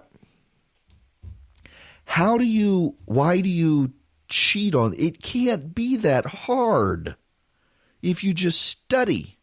I'm not saying it's easy. What I am saying is if you study, I mean, the 105th class, they did it. The 104th class, they did it. This coming year's class, they'll do it. Why on earth did all these people cheat? And I don't want to do this, but I'm going to do it. There is a generational entitlement mentality that I don't understand that is out there right now. And I'm not going to say millennial because millennials get an unfair shake of this, but there is something in the gene pool right now where there are some really overly entitled people. Did you hear about the reporter from the Washington Post? She, within an hour of reports coming online that Kobe Bryant had died in that helicopter crash the other day, she was already out circulating the story of Kobe Bryant being accused of raping someone from years ago. And her editor told her to cut it out. The public was incensed that she would do it, that would be the first thing she'd run to, not a prayers for the family or anything like that, but hey, he was accused of raping someone. Here's the story. And she was suspended. And she basically, Kobe Bryant and his daughter may have been killed in the helicopter crash, but she has portrayed herself as the real victim here. How dare anyone tell me that I can't rush to disparage someone when they die, particularly a celebrity? That's been her attitude. And now she wants the editor who suspended her to get fired for daring to fire her. The level of entitlement, I've never understood that level of entitlement. I mean, Christian humility goes a long way in life. humility itself, take Christian out of it, just humility in the face of tragedy, humility in your behavior goes a long way. And the number of people, at least these people all fessed up eventually, these state patrol agents, none of them are out there screaming that they're victims. But man, the entitlement mentality of some people out there these days, that they were entitled to cheat, that it was okay, that no one would question them. Particularly at a day and age when law enforcement itself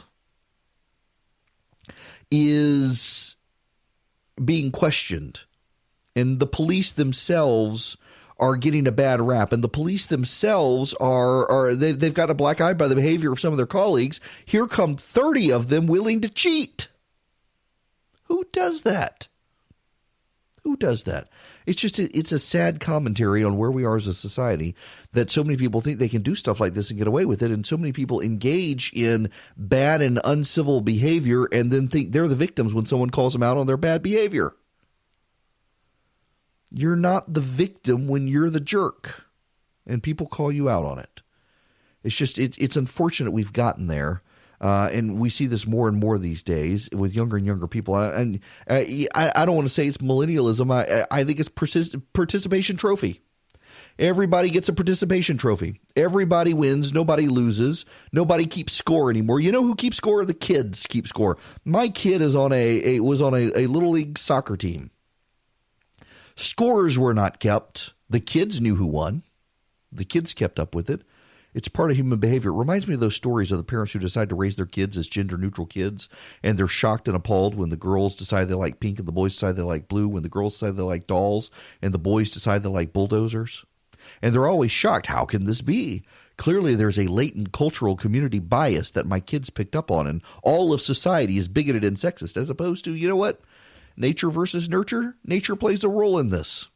That's why I don't find it controversial to pass these laws, and we need to talk about this when we come back. There's a law pending in the Georgia legislature. It's winding its way through, and it's got bipartisan support, and it would prohibit giving kids access to sex-altering drugs and testosterone and estrogen suppressors for boys and girls for transgenderism until they come of age. And it's got some bipartisan support, but the left is outraged that, oh my goodness, we would stop this. Hello and welcome. It is Eric Erickson here. No, wrong show. Y'all, the cold medicine. My goodness. Welcome. It is Eric Erickson here. The phone number, if you want to be a part of the program, 877-97-ERIC, 877-973-7425. And I want to give you a coronavirus update. First of all, you should know Wilbur Ross has kind of, how shall we say, put his foot in his mouth. Let's see. Can I get this audio queued up? Please don't be an ad in front of it. I'm assuming there. Yep, here we go. First of all, every American's heart has to go out to the victims of the coronavirus. So I don't want to talk about a victory lap over a very unfortunate, very malignant disease. But the fact is, it does give businesses yet another thing to consider when they go through their review of their supply chain. On top of all the other things, because you had SARS, you have the African swine virus there, now you have this. It's another risk factor that people need to take into account. So I think it will help to accelerate the return of jobs to North America, some to U.S., probably some to Mexico as well. You know, there's a saying we say often in politics of people who say the quiet part out loud. And it is often not a good thing to say the quiet part out loud. And Ross may be right, but he's saying the quiet part out loud. It's not a good look for the Secretary of Commerce. By the way, I didn't realize that the Secretary of Commerce sounded so cadaverish. My goodness gracious, how old is that guy? You expecting to fall asleep at any moment or start yelling at Maria Bartiromo to get off his lawn? Goodness gracious. But you don't say the quiet part out loud. You don't say, I'm not going to do a victory lap on China getting the coronavirus, but Yikes. British Airways has canceled all flights in and out of China. They don't want anybody from China coming into Great Britain right now via British Airways. Delta is cutting its flights to China. They say there's reduced demand, and also there is the issue. The reality is the flu kills 500,000 people a year. We only have a few hundred deaths from the coronavirus so far, but it continues to spread, and they don't have any way to combat it. The National Security Council has left. There's no one around to deal with pandemic spread. Someone needs to be put in charge. This is from Axios. The primary goal so far has been to contain the virus. That's what China's locked down Wuhan, and the U.S. has expanded travel screenings. But getting a lid on the coronavirus may be impossible. Global and national planning efforts should now be aimed at the possibility that the virus cannot be contained, says Tom Inglesby, an infectious disease expert at Johns Hopkins University. China has already seen 6,000 confirmed cases touching every region of the country. It's now shown up in 15 other countries. It suggests that the coronavirus spreads like the flu virus. What you get concerned about is the contact of the person that was in China. That's part of the reason travel screening or travel restrictions may not make much difference.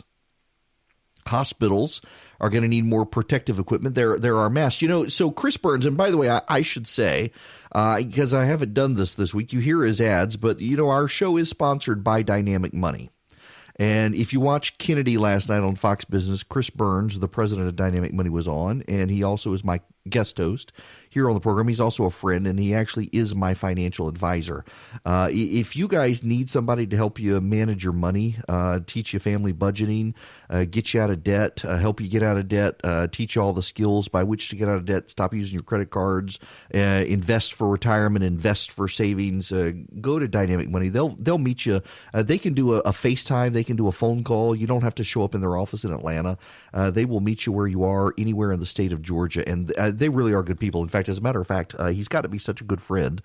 One of the things that I hate in life is vacation, because I love my work. I really do. And I got to be mindful of that with a family that I also love, that sometimes I put work first and I shouldn't. And that guy, Chris Burns, essentially was able to reroute my money and get me a vacation for spring break, take my wife and kids to Hilton Head. It is the one place on planet Earth that I always can relax. One day I want a house in Hilton Head, but I wouldn't have been able to do it without good financial planning, because I've had so much credit card debt. We've gotten that We've gotten that squared away, and so, Chris has been able to help me build up a retirement plan and apparently a vacation fund. I didn't even know he was building up for me, so I can go on vacation with my family.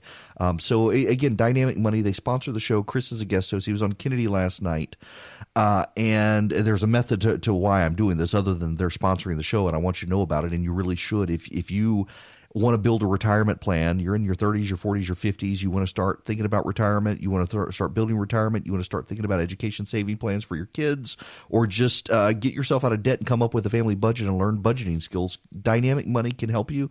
The website is dynamicmoney.com, and in all seriousness, they'll meet you on the phone, they'll do a FaceTime or a video chat with you, so you don't have to drive to Atlanta. They're just good people, and Chris has got to be such a good friend. And he was on Kennedy last night, and he made this point that all these people who are out there saying, how should you invest because of the Wuhan virus or the Wuhan flu? He said, a week ago, invest in face masks, but they're all sold out now. So you can't buy one. So why do a strategy based in, we now have this catastrophe, how should we invest? Don't invest on daily events, invest for the long term. And it's good wisdom that we need to remember, but so much of our news cycle is wrapped up in the immediacy of the news cycle and the news cycle now, and which stock should I buy to profit from this? Well, who knows knows if it's going to still be around tomorrow? 500 years ago, they were telling you to buy tulip bulbs, and then look what happened with that. Don't invest that way, which is why Dynamic Money is such a good sound financial planning company, that they don't invest on trends, which is a good thing because the trends will eventually go away. But here we are with Wilbur Ross now, the Secretary of Commerce, saying, hey, I don't want to do a victory lap, but the coronavirus may benefit us. It may get people to come back here and invest in the United States. And it may, Apple Computer, well, I shouldn't say Apple Computer. They changed their name now. They're just Apple Inc. Apple came out and said that it's concerned about the coronavirus. Its supply chain is being disrupted in China because so many people are getting infected over there, and it is starting to have an impact. And there's a lot of a great deal of people out there who are infected, who would be in China, who might work in Apple supply chains or buy Apple products. They've had to shut down some stores. There are now confirmed cases, 7,711 cases in China. In the United States, there are only 5 cases confirmed, but they still expect this to spread. 170 people have died so far. Now, keep in mind, again, 500,000 people die a year because of flu. Well, now here's a report. A Carnival cruise ship with 7,000 passengers has been blocked from leaving an Italian port after a passenger from Macau experienced possible coronavirus symptoms. It could be the first cruise ship impacted by the coronavirus spread. Oh boy. Now I flagged this story earlier, and this is a Chernobyl moment in China. I want to read you. A buddy of mine sent me this. He's on an email list. A guy named Dave Yin. He's a reporter for an outfit in Beijing. Wrote this. Over the Lunar New Year break, I had the chance to cover China's growing novel coronavirus outbreak. What seemed like just a little disease in one corner of the country 2 weeks ago has grown to so much more. Besides the rising infection numbers and death toll, Chinese media have managed to publish pieces on fears raised by SARS experts, citywide quarantines, disputes over origins of the virus, evacuation measures by foreign governments, the deaths of officials due to the infection, authorities seemingly breaking ranks to deflect blame, medical supply shortages, ensuing government acknowledgement, and more. And of course, who should forget the fact that the reporters have found ways to document ground zero, namely Wuhan, Hubei province, a city under quarantine. It's uncommon for so much critical coverage to be available to the Chinese audience. Some observers have taken this as an indication that the Chinese government has allowed transparent discussion. But what these observers ignore is that authorities also detained those who first discussed the mysterious disease for spreading rumors. And they're censoring content even now. State media continues to downplay the story well after its impact was established. What is transparent for China is not very transparent at all. China is full of contradictions. It claims to have lifted millions out of poverty, but crushes upward mobility. It touts medical responsiveness when in fact its health resources are strained even on a good day. The country's government often seeks and succeeds in applying double standards to itself. So how do you deal with this issue? Well, there's a problem. Reuters reported Yao Wen-Chin, a Wuhan native, and her colleague Kate Cadell reported on the shortage of testing supplies and the government's initial reticence, which has drawn criticism that China has taken too long to learn from the SARS outbreak that happened 17 years ago. Now, there's a story I saw in Quartz about how Chinese people are comparing the government's suppression of information to the Soviet Union's handling of the Chernobyl explosion in 1986. And I'm seeing this from a lot of people, and I think there's merit to it. If you watch the Chernobyl series on HBO, the initial responses were to deny that it was a problem, to cover it up, everybody covering their butts and lying about it until people started falling dead in the streets, among other things. And they couldn't deny it any longer. They had to do something. And it was a calamity for the Soviets, and it began to destabilize their system.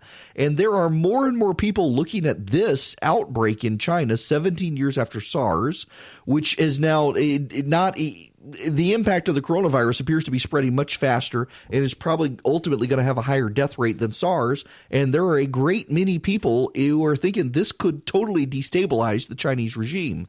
Xi Jinping, whatever, the leader of China, has increasingly become more dictatorial. and increasingly more repressive and suppressing both the media and religious groups, among others. And this could be his undoing. You know, I'm reminded again that nothing is permanent. We have in this country Democrats and Republicans alike who are increasingly convinced that they can build permanent political majorities. In fact, you've got this right now with the people on the right thinking the only goal of the right now should be to own the left, should be to get Donald Trump reelected. Well, what comes after that? Do you keep him elected? Do you defy the Constitution? What do you do? And Democrats, of course, increasingly taking totalitarian positions while claiming it's the Republicans doing it. I began the show today, if you weren't here, Wells Fargo and Fifth Third Bank have both been pressured into stopping supporting a scholarship program in Florida because, horror of horrors, there are 1,000 religious schools that participate in the scholarship program for poor kids, and 83 of them believe that Christian doctrine on homosexuality and marriage should be enforced in their schools. And so because of 83 Christian schools, Wells Fargo and Fifth Third Bank will no longer help poor kids get better education, because the left is bullying them to shut them down.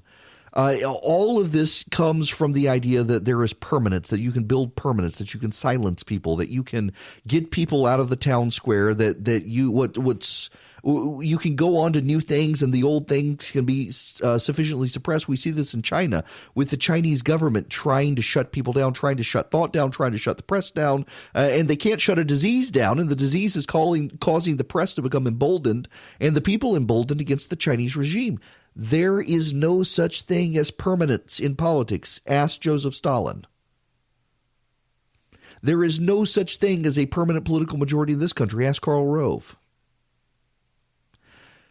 People tend to forget that things are changing all the time, and there is a level of instability in China now because of this disease. And it is absolutely insane that the Chinese government thinks it can control this when it can't. And now we get this report. That was a key line in that report I read you, that some of the authorities are now beginning to fall over dead of this disease. How quickly will it spread? I have no idea. Will it be contained in China? Of course not. It's not contained in China. It's already here in the United States. But it also goes to give lie to something else. We've got 5 confirmed cases in the United States of America out of a story that's now gone on for 2 weeks. How much better is our healthcare system? Because you listen to the New York Times editorial page, you listen to the left in this country, and they are fawning with praise for China. But the people who live in China say that's not so fast. You may be talking about Chinese healthcare and how wonderful and glorious China is, but in fact, it's actually pretty terrible and it's short on supplies on a daily basis. And the fact that they've got this many people infected, and so many people dead, and so many officials trying to cover their own butts to avoid blame, turns out the capitalist system of the West and the free press system of the West and the free market system of the West and the freedom of religion system of the West is far superior than the Chinese autocratic system. And so many elite in this country are so enamored with China, they can't even see it. Oh, I still got other stuff to cover, but I feel like I need to get to this. The phone number here, if you want to be a part of the program, 877-97-ERIC, 877-973-7425. David Perdue was just on Fox News. Let me play you some of this. I want Hunter Biden. I want Joe Biden. If we get anybody we want, we will be here for a very long time. If you have the unmitigated temerity to want witnesses in a trial, we will make you pay for it. That's their argument. How dare the House assume there will be witnesses in a trial? One thing that seems to be sure in Washington is that what goes around comes around. It'll get worse and worse, and there'll be more and more, and every president will be impeached. Both sides on the impeachment trial taking questions from senators yesterday as President Trump weighs in on some newly resurfaced videos throwing the credibility of both John Bolton and Adam Schiff into question. In an interview last August, Bolton makes no claim of a quid pro quo when speaking about President Trump's July phone call with the Ukrainian president. I'm sorry, folks. I fired up the clip. Oh, here we go. This is David Perdue now. Joining us now is Senator David Perdue. Senator, good morning. Thank you for being here. Good morning, Sandra. So how did the resurfacing of that video change things? It really doesn't, and neither did it last weekend when it came up to start with. Look, Senator, this is a flawed process. The articles that were sent to us from the House are nothing more than poison or fruit from a poison tree. The process in the House was illegitimate. It's inappropriate. They denied due process. And frankly, right now, the Democrats have come over to the Senate. They've harassed us, calling us co-conspirators in a cover-up. They call the defense team liars. And what they want us to do now is what they should have done during their investigation. They should have called these witnesses and they back when they had the responsibility. But, Senator, looking back, heading into this process, I did see that you were open to witnesses if there was the need to hear from additional witnesses. So what have you seen play out in that impeachment trial that has led you to believe that no witnesses are needed? Well, let's clarify that. What I said was any witnesses that are already in the record, there's 17 witnesses that the House called, they haven't even requested any of those witnesses. And so my view is if we wanted to clarify something from an existing witness, that's fine. There's no they've already done depositions and so forth. What I'm saying is we can't go outside the scope of what we've been given. Our charge in the Senate is to rule on the articles that have been brought to us. These two articles, as we've heard over and over this week after 8 scintillating days here, is that the articles are not impeachable. And more than that, the House managers have not proven their case. That's David Perdue just a few minutes ago on Fox News pointing this out. You know, there are witnesses who are called in impeachment cases in the Senate. In fact, most have had witnesses. But go all the way back to 1797 in the first impeachment. There's never been a Senate that called witnesses who had not first been vetted by the House of Representatives in formulating articles of impeachment. That makes this stand out, and that's David Perdue's point. It is a new precedent that the House wants the Senate to set. To hear from witnesses who the House never heard from in formulating articles of impeachment. The House could have gotten John Bolton, could have gotten Mick Mulvaney. They just didn't even bother to try to get them, and that's the problem. And the Senate Republicans are right on that point. A man in blackface has robbed a bank in Maryland. People are now trying to find where Ralph Northam and Justin Trudeau have been in the last 24 hours. Oh, wow. Oh, my goodness. Okay, I have saved this story, and I've got to I got to do this story. I've got to do it. And it's relevant to the politics of the day anyway. We do need to get into the Democratic primary here. I will take your phone calls. If you want to call in, 877-97-ERIC, 877-973-7425. The New York Times has a story on the Buttigieg campaign. How people of color inside the Buttigieg campaign sought to be heard.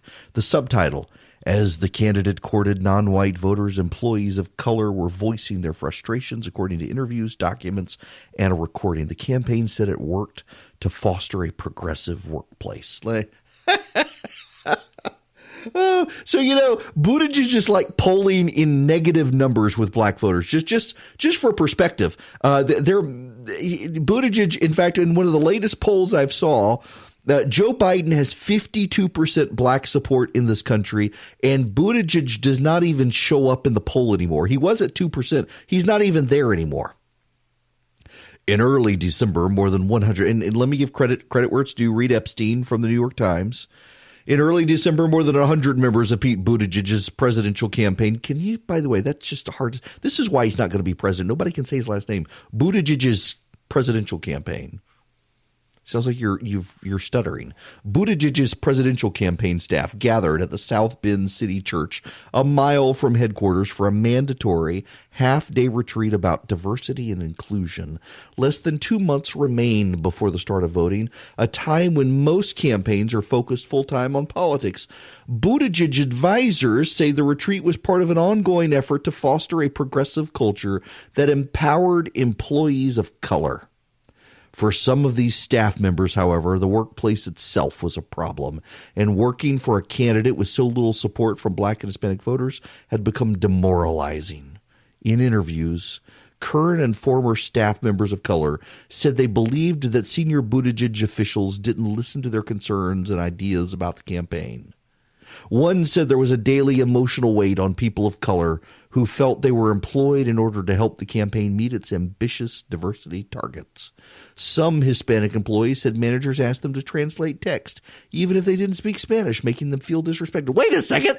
You got Hispanic employees who don't speak Spanish?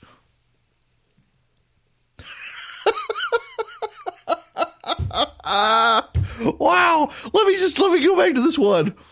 One said there was a daily emotional weight on people of color who felt they were employed to help the campaign meet its ambitious diversity targets. How is that bad there, but it's good in corporate America? Because corporate America does this too.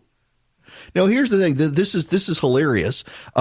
They circulated a survey of microaggressions on the campaign.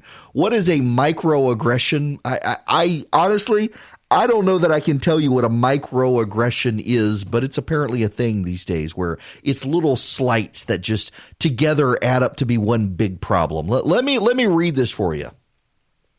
Here's the survey. In the workplace, have you ever experienced the following? Now, all right, from a white colleague, I want to ask you all. I'm doing this on Facebook Live. We're going to do this all together. In the workplace, have you ever experienced the following from a white colleague? Now, for all of you watching on Facebook, for all of you listening anywhere you are in the country, just forget the white colleague part, because has this ever happened to you? You've been interrupted or talked over. That's a microaggression. You've been left off a relevant email chain. Hey, Charlie, are you listening to this one? If you've been left off a relevant email chain, apparently it's a microaggression when I text with my buddy Drew and I forget to copy Charlie on the text message. We've been committing microaggressions. White people committing microaggressions against my white producer, but he's from Montana, so he doesn't count. That was a microaggression I just did. Not invited to a meeting directly related to your job. Has that ever happened to any of you? Apparently, if a white person does it to you, that's a microaggression. Your idea was ignored or dismissed without explanation. They didn't want to tell you you were an idiot. So they just dismissed your idea. Someone else took credit for your idea or insight. And then in parentheses, they put, even accidentally. It's a microaggression. Even if it's an accident, it's a microaggression. You've been called the name of a different staff member of color.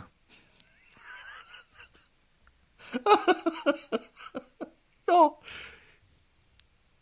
How sensitive are these people? Again, these are the microaggressions on the Buttigieg campaign. You've been interrupted. You've been left off an email chain. You've not been invited to a meeting that is about your job. Your ideas have been ignored or dismissed without explanation. Someone took credit accidentally or not for your idea, or you've been called someone else's name. I apparently on a daily basis come to microaggression when I look at my kid and call my kid the dog's name or call the dog the kid's name. It's apparently a microaggression. I thought it was just me getting old. Nope, it's apparently a microaggression. And then they ask these questions. What does good allyship look like? What the hell is allyship? What does good allyship look like to you? What does good allyship feel like? What does bad allyship look like? What does it feel like? What does allyship in the workplace look like, and what does it feel like? Think for a moment or moments during which you experienced microaggressions. Without naming the names of people, can you name the microaggression? Describe those moments. What was the physical environment like? If it happened in the ether, oh my Lord, they actually do this. Wait a second, I can't parody this because it parodies itself. Think of a moment or moments during which you experienced microaggressions. Without naming names of the people, can you name the microaggression? Describe the moments. Was it in a physical environment or did it happen in the ether? What do they mean by the ether? Well, a Slack chat, an email, or a text or a direct message. Were there witnesses? Do you think they recognized it? Holy cow. Seriously? This is it? My wife is listening to this, and she just texted me that a microaggression is code for the aggrieved party needs to grow a pair. I'll put it politely. Wow. This is what the Buttigieg campaign is tied up with. By the way, you know what this reminds me of?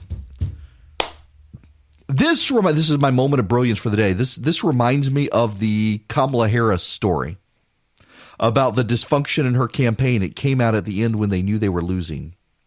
The Buttigieg campaign has been one of the most hyped things that white people in America like. The Buttigieg campaign has been the thing white reporters love. Millennial white gay mayor running for president of the United States, and he speaks Norwegian. Oh, he speaks Norwegian. Is it a microaggression that he speaks Norwegian and makes Hispanic employees translate Spanish text? I bet that's a microaggression. By the way, is it not freeing to not care about this stuff? Isn't it a liberating thing to not be concerned about microaggressions, to actually just man up and say, somebody didn't copy me on the email chain, must have been a mistake, as opposed to it was a microaggression, they're out to get me, they're disrespecting me. No, stop being an idiot. Good Lord. One of Mr. Buttigieg's, this is from the New York Times, one of Mr. Buttigieg's, is it a microaggression if you mispronounce his name? Because I got to tell you, when I tell Siri to do something when it comes to him, Siri always calls him Butter Judge. That's what Siri does. I've had to finally go in and train Siri that no, if I want you to text somebody about Pete Buttigieg, it's actually Pete Buttigieg, not Pete Boot Edge or Pete Butter Judge. And originally it was Pete Butter Judge, and then it became Pete Boot Edge. Well, that's how you pronounce his name, Boot Edge. Buttigieg. Is it a microaggression if you can't pronounce his name? Oh my goodness gracious. A follow-up meeting nearly 2 weeks after the retreat, organized by staff members and attended by 70 people, became emotional, according to two people who were present. Some employees of color spoke about feeling disrespected by white colleagues. Others said they felt stressed for having to answer questions from friends and family members about working for a candidate struggling with minority voters. A second meeting on January 2nd featured lengthy discussions of the importance of diversity in hiring and sometimes tearful descriptions of the difficulty of recruiting people of color to the staff. Listen, you're working for a candidate who, when he puts on white socks, it's like camo. You can't even find him anymore. He's so white. I get that. I'm there too, but holy cow, people, this is, how sensitive are these people? The Buttigieg's campaign focus on staff diversity resembles, on one level, efforts found at many organizations. But most campaigns are fast-growing, fast-moving enterprises that rarely have time or money for in-depth workplace self-assessments or extensive inclusion and training. Can you imagine if this dude got to the White House? The first thing they'd have to do is go back to calling it the Executive Mansion, because it would be a microaggression for the people of color to work in the White House with the white guy. Some people have too much time on their hands. And when your campaign is flailing about, you're gonna have some problems. Here's the reality: the Buttigieg campaign is a campaign run by a white gay millennial mayor who has no business running for president of the United States, but a bunch of rich white elitists like him because he makes them feel good about themselves. And it turns out he's been tone deaf in his own community to the concerns of minorities. And black voters in South Carolina do not like him. They don't understand why this guy is running. And frankly, you know what his own research has said? And this has been so covered up by the media. There was one story in the media, and they moved on from the story as quickly as they could. It turns out that one of the chief liabilities for Pete Buttigieg is being gay, that black voters don't want to support a gay guy. And by the way, it has nothing to actually do with him being gay. The black voters in South Carolina, and again, this is Pete Buttigieg's own research. The black voters in South Carolina, they don't have a problem with voting for a gay guy. They have a problem with voting for a gay guy who wants to make it part of his identity and put it in their face, and they don't want to see that. These are black Democratic voters in South Carolina. In fact, they had millennials in the group, and the millennials agreed. The one person who was willing to give him the benefit of the doubt was like 60 years old, and the rest of them were like, nope, not going to do it. He's got problems. And think of all the positive attention that Pete Buttigieg has gotten from the media over the last several months. Why has Pete Buttigieg gotten the media attention? One of the reasons, if you talk to reporters, is they say that Buttigieg, up until very recently, made himself so widely available. He was great for interviews. But notice the media, Andrew Yang did the same thing. But notice how the media gravitated to Pete Buttigieg and not Andrew Yang. Andrew Yang seems like the most likable person to ever run for president of the United States. But the media wanted to go for the gay millennial white dude from Indiana than for the Asian dude from California. Why exactly? Was that a microaggression to Andrew Yang by the media?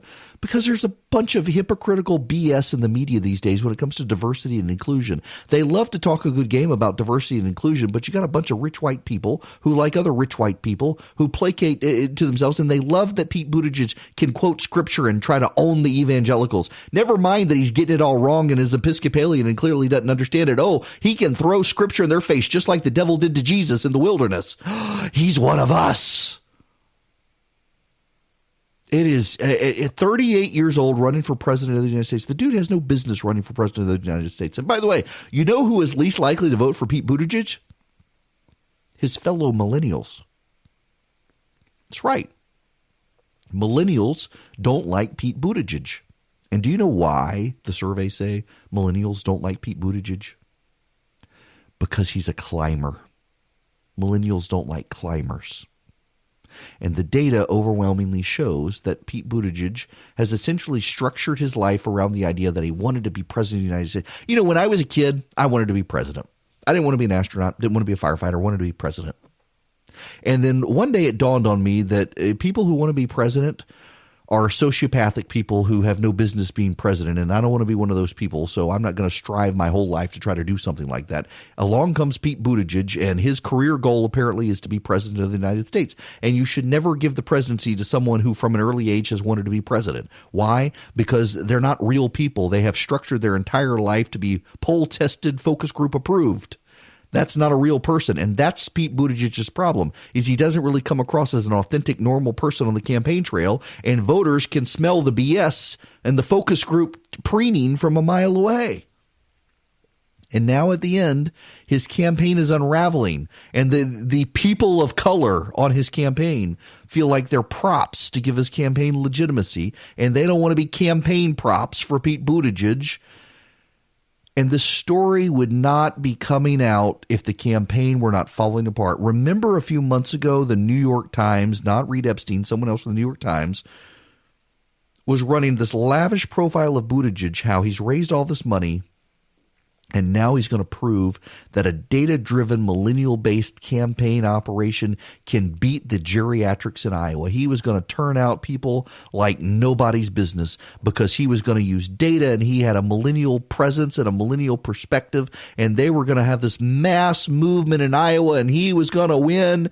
It was all a bunch of campaign fluff.